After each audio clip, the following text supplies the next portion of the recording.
جی ناظرین، پروگرام میں welcome back. Rashid صافی صاحب، ایاز وزیر صاحب کی گفتگو آپ نے سنی، کس حد تک آپ متفق ہیں کہ افغانی اگر خود چاہیں گے تو امن آئے گا؟ اس میں تو کوئی شک نہیں، لیکن اصل مسئلہ جو افغانستان کے مقامی لوگ، افغانستان کے جو لیڈران ہیں، وہ یہ کہتے ہیں کہ افغانستان کا اصل مسئلہ اندرونی نہیں بلکہ بیرونی مداخلت ہے۔ تمام جتنے ممالک ہیں جو اپنے مفادات کا تحفظ چاہتے ہیں افغانستان کے ذریعے، افغانستان کی سرزمین کے ذریعے، اب پاکستان اور ہندوستان کی اگر لڑائی ہے تو کہا یہ جاتا ہے کہ وہ لڑی جا رہی ہے افغانستان کے اندر، ٹھیک ہے۔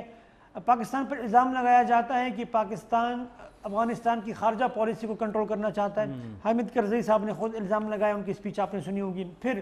پاکستان یہ الزام لگایا تھا کہ افغان سرزمین پاکستان کے خلاف ہندوستان جو ہے استعمال کر رہا ہے، اور اس میں کوئی شک بھی نہیں ہے۔ کلبھوشن یادو جیسے لوگ جو ہے وہ کبھی ایران کے تھرو آتے ہیں، کبھی افغانستان کے تھرو، کافی لوگ ہم نے دیکھے کہ وہ آتے رہے۔ اس کے علاوہ آپ دیکھیں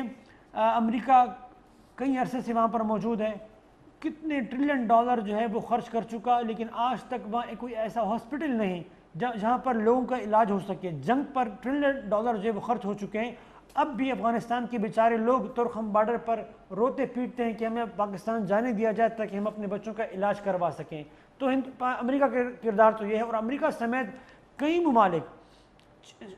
20 سے زیادہ ممالک وہاں پر موجود ہے، ان کی کارکردگی یا ان کے اقدامات کے نتیجے میں عام افغانی کو کوئی فائدہ نہیں پہنچا سوائے جنگ کے، سوائے بدامنی کے۔ تو آپ نہیں سمجھتے کہ افغانستان کا اصل مسئلہ بیرونی مداخلت ہے؟ اگر یہ اگرچہ اندرونی طور پر ان کی کمزوریاں اپنی جگہ موجود ہیں۔ جی بالکل حنیف صاحب، آپ کے جو آپ نے ایک تمہید باندھی ہے افغانستان کی تباہی اور بربادی کی جو لمبی داستان ہے گزشتہ 40 سال سے، اس میں آپ کے موقف سے تو میں جزوی طور پر اتفاق ضرور کروں گا کہ افغانستان کو بدقسمتی سے ان 40 سالوں میں پراکسی وار کے لیے بدترین طریقے سے یوز کیا گیا ہے۔ اس میں روس کی کردار کو اگر ہم دیکھیں، امریکہ کا کردار کو ہم دیکھیں، ایران کے کردار کو ہم دیکھیں، سعودی عرب کے کردار کو ہم دیکھیں، پاکستان کے کردار کو اگر ہم دیکھیں، اور اب جو نیا وہاں پہ اسٹیک ہولڈر بننے کی کوششوں میں لگا ہوا ہے چائنا کے کردار کو ہم دیکھیں نا، تو بدقسمتی سے وہاں پہ واقعی آپ کی بات صحیح ہے کہ یہ ایک بیرونی مداخلت اور اپنی پراکسی وارز اور اپنے مقاصد حاصل کرنے کے لیے افغانستان کی بدقسمت سرزمین کو بہت بے دردی سے یوز کیا گیا ہے۔ لیکن اس کے ساتھ ساتھ میں یہ بات جو ہے کہ یہ صرف بیرونی مداخلت کی وجہ سے افغانستان کی زبو خالی ہے، تو میں اس سے اتفاق ہرگز نہیں کروں گا۔ افغان عوام اور اپنے آپ کو افغان قیادت کہنے والی قوت ہے، اس بربادی اور تباہی کی برابر ذمہ دار ہے، بلکہ میں زیادہ ذمہ دار سمجھتا ہوں۔ 40 سالوں میں آج ڈاکٹر عبداللہ جو لویا جرگہ میں بھی اس نے خطاب کیا ہے، اور اس وقت وہ جو ہائیسٹ پیس ریکنسیلیشن اور اس کا کونسل جو ہے اس کے چیئرمین بھی ہے ڈاکٹر عبداللہ صاحب، وہ جو فرما رہے ہیں کہ 40 سال ہم پہ یہ ان لابیوں نے یا ان جگہوں سے ہماری پراکسی وار کے ذریعے ہمارے افغانستان کی سلامتی کو یہ نقصانات پہنچائے گئے ہیں، تو یہی ڈاکٹر عبداللہ، یہی رشید دوستم، یہی عبدالرب سیاب، یہی حامد کرزئی، یہی اشرف غنی جب اقتدار میں یا جہاں جہاں پہ ان کی سٹیکس ہے، انہوں نے بھی کوئی کسر نہیں چھوڑی افغان عوام کو بے وقت کرنے اور ان کی مشکلات کو میں اضافہ کرنے میں انہوں نے بھی کوئی کسر نہیں چھوڑی ہے نا۔ نجیب کے دور سے لے کر آج کے ڈاکٹر اشرف غنی تک سب اپنی ذمہ داریاں جو ہے وہ پوری کرنے میں ناکام رہے ہیں۔ اس کے ساتھ ساتھ جغرافیائی جو محل وقوع ہے یا جو زمینی حقائق ہے وہ بھی افغانستان کی بدقسمت عوام کے خلاف ہمیشہ استعمال کرتے، جتنا بھی لوگ کہتے ہیں کہ بہت ہی ایک یونیک محل وقوع پہ افغانستان واقع ہے، سنٹرل ایشیا کا گیٹ وے ہے، کوئی کہتا ہے ایشیا کا گیٹ وے ہے، وہ سب باتیں اپنی جگہ پہ، لیکن ہر قوت نے، چاہے وہ چھوٹی قوت ہو چاہے وہ بڑی قوت ہو، اپنے بساط اور اپنی قوت کے مطابق افغانستان کو برباد کرنے میں کردار ادا کیا۔ اور ابھی آپ نے امریکہ کا ذکر کیا، تو امریکہ اور روس جیسی قوتیں تو افغانستان آئی ہے تباہی بربادی پھیلانے کے لیے، وہ کیوں ڈسپینسری اسپتال بنائیں گے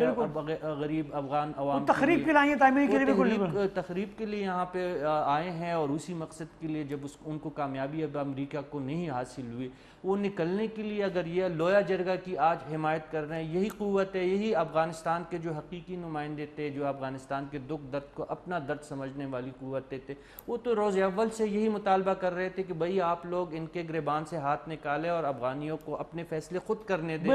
لویا جرگہ اس سرزمین کے، افغانستان کے سرزمین کی ایک پرانی روایت ہے، اور جب بھی میں سمجھتا ہوں کہ بہت ایاز وزیر صاحب نے تو بہت خدشات کا بھی اظہار کیا، لیکن چلے اگر یہ لویا جرگہ جو میری نظر میں ایک نمائندہ لویا جرگہ اس لیے تھا کہ 34 صوبوں کے تقریباً 3400 عمائدین نے اس میں شرکت کی، جرگے ممبران نے اس میں شرکت کی، اور شمالی جو سابق شمالی اتحاد تھے ان کے نمایاں لیڈران میں، اور پشتون لیڈرشپ، ازبک، ہزارہ، تقریباً ہر طبقہ فکر موجود، تمام مکتب فکر کے لوگ وہاں پہ موجود تھے، اور جو 34 نکاتی قرارداد اس لویا جرگہ کے اختتام پہ جو منظور ہوئے حنیف صاحب، وہ بہت اہم ہے۔ اس میں اگر آدھے نکات پہ بھی عمل درآمد کیا جائے نا، تو اس بدقسمت افغانستان کی قسمت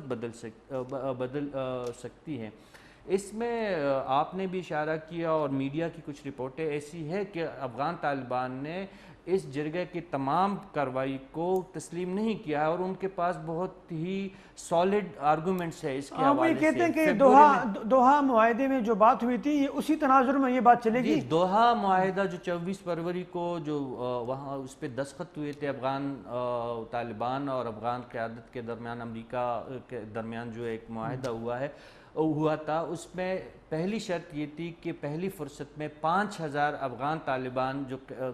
قیدی ہے افغان گورنمنٹ میں یا افغانستان کی سرزمین پہ، ان کو رہا کیا جائے۔ سہیل شاہین درست فرما رہے، آج بھی 1000 سے کم یعنی 898 یا 95 قیدی آج تک وہ رہا ہوئے ہیں، اور وہ بھی وہی انفلوئنس والے قیدی جن کا بہت زیادہ ضرورت یا طالبان قیادت کو تھی یا افغان حکومت تک ان کی رسائی تھی۔ 5000 لوگ جو انہوں نے ایک پوری لسٹ افغان قیادت نے اس وقت حوالی کی تھی افغان حکومت اور امریکہ کو، اس میں صرف 1000 لوگوں پہ کی رہائی، اس سے بھی کم۔ اچھا، بعض جگہ پر یہ رپورٹس آ رہی ہیں،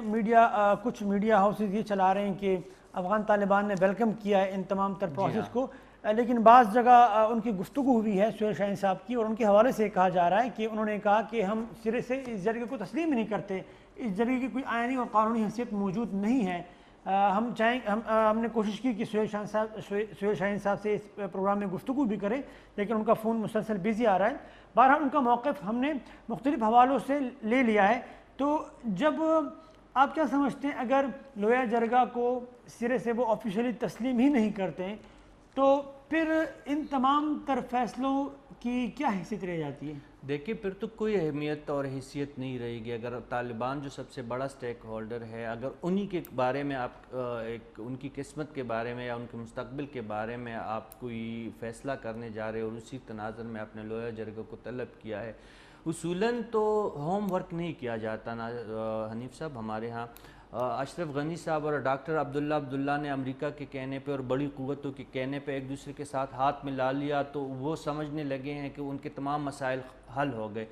آپ کو اگر آپ کی یہ بات درست ہے کہ افغان طالبان کے ایک حلقے نے اس لویا جرگے کو مسترد کیا، تو یہ بہت بڑی بدقسمتی کی بات ہوگی، لیکن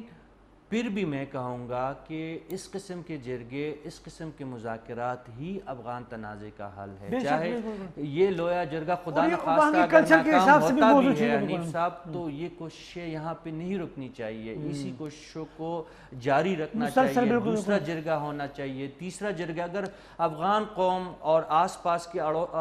جو پڑوسی ممالک ہے 40 سال تک جنگوں کو برداشت کر سکتے ہیں، تو مذاکراتی عمل تو فروری میں عملاً اگر ہم اس معاہدے کے بعد دیکھیں اسی سال سے، تو ابھی آپ نے لویا جرگہ ہی کا ایک بڑا اقدام کیا ہے۔ لویا جرگہ میں جو آپ نے فیصلے کیے ہیں، اگر طالبان اس وقت ناراض ہے اور لویا جرگے کی کسی قرارداد کے کسی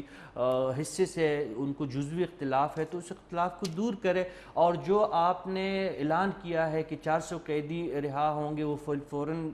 فوراً ان قیدیوں کو رہائی ملنی چاہیے۔ چاہیے. اور اس سے بڑھ کے میں کہوں گا کہ واقعی اگر ڈاکٹر اشرف غنی, ڈاکٹر عبداللہ رشید دوستم اور امریکی قوتیں